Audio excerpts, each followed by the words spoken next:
Pada kesempatan kali ini, saya akan memaparkan materi tentang mendesain evaluasi penyuluhan pertanian. Evaluasi merupakan bagian penting dari proses penyuluhan pertanian. Setelah perencanaan dan pelaksanaan kegiatan, kita perlu mengetahui apakah kegiatan tersebut berjalan sesuai tujuan atau tidak. Evaluasi membantu penyuluh menilai keberhasilan program, efektivitas metode, serta perubahan perilaku petani. Dengan kata lain, tanpa evaluasi, penyuluhan tidak akan bisa diperbaiki dan ditingkatkan di masa depan. Evaluasi penyuluhan dapat diartikan sebagai proses sistematis untuk mengumpulkan dan menganalisis informasi tentang suatu kegiatan penyuluhan. Tujuannya untuk melihat sejauh mana program tersebut mencapai tujuan dan memberikan manfaat bagi petani. Evaluasi juga digunakan untuk mengetahui apakah penyuluhan sudah menghasilkan perubahan pengetahuan, sikap, dan keterampilan petani. Secara umum, ada 5 tujuan utama evaluasi penyuluhan. Pertama, mengukur efektivitas kegiatan penyuluhan. Kedua, mengetahui perubahan perilaku petani sebagai dampak dari kegiatan. Ketiga, menilai efisiensi penggunaan sumber daya seperti waktu, tenaga, dan biaya. Keempat, sebagai dasar untuk perencanaan penyuluhan berikutnya. Dan kelima, menentukan kebijakan lanjutan dalam pengembangan program pertanian. Berdasarkan waktu pelaksanaannya, evaluasi dibagi menjadi 3 jenis. Evaluasi awal atau ex ante dilakukan sebelum kegiatan dimulai untuk melihat kebutuhan dan kesiapan petani. Evaluasi proses atau ongoing dilakukan saat kegiatan berlangsung untuk menilai partisipasi dan jalannya penyuluhan. Evaluasi akhir atau ex post dilakukan setelah kegiatan selesai untuk melihat hasil dan dampak yang terjadi. Ketiga tahap ini penting agar penyuluhan bisa dipantau secara menyeluruh, bukan hanya di akhir saja. Dalam kegiatan penyuluhan ada beberapa aspek yang perlu dievaluasi. Yang pertama input, yaitu sumber daya, tenaga, dan dana yang digunakan. Yang kedua proses, yaitu cara pelaksanaan kegiatan dan partisipasi petani. 3 output, yaitu hasil langsung seperti jumlah kegiatan atau jumlah petani yang ikut.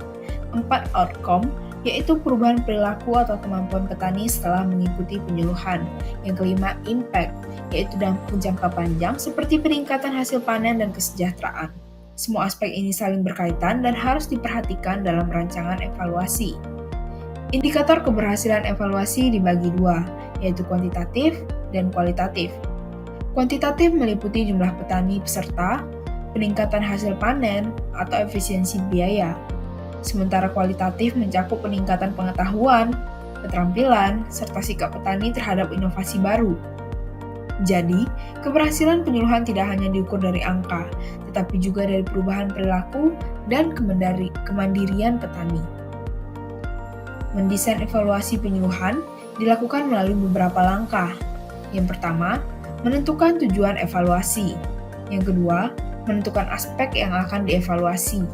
Yang ketiga, menetapkan indikator keberhasilan. Yang keempat, menyusun instrumen ke pengumpulan data seperti kuesioner, wawancara, atau observasi.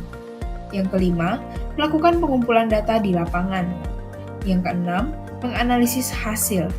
Lalu yang terakhir, menyusun laporan dan rekomendasi perbaikan. Dengan langkah sistematis ini, hasil evaluasi menjadi lebih objektif dan dapat digunakan untuk pengambilan keputusan. Beberapa metode umum yang digunakan dalam evaluasi penyuluhan yaitu 1. Observasi langsung untuk melihat perilaku petani saat praktik. Yang kedua, wawancara atau diskusi kelompok. Wawancara atau diskusi kelompok untuk menggali pendapat dan pengalaman petani. Kuesioner atau survei untuk memperoleh data terukur. Studi kasus untuk menggambarkan perubahan nyata di lapangan. Alat evaluasinya bisa berupa lembar observasi, form penilaian, skala Likert, atau dokumentasi foto dan video kegiatan.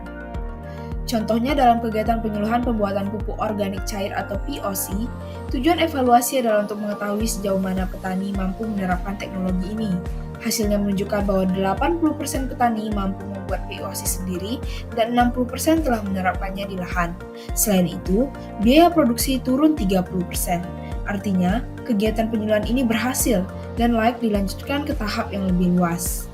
Dalam pelaksanaan evaluasi, tentu ada beberapa kendala, seperti petani kesulitan mengisi kuesioner, data yang dikumpulkan tidak konsisten, atau keterbatasan waktu penyuluh di lapangan.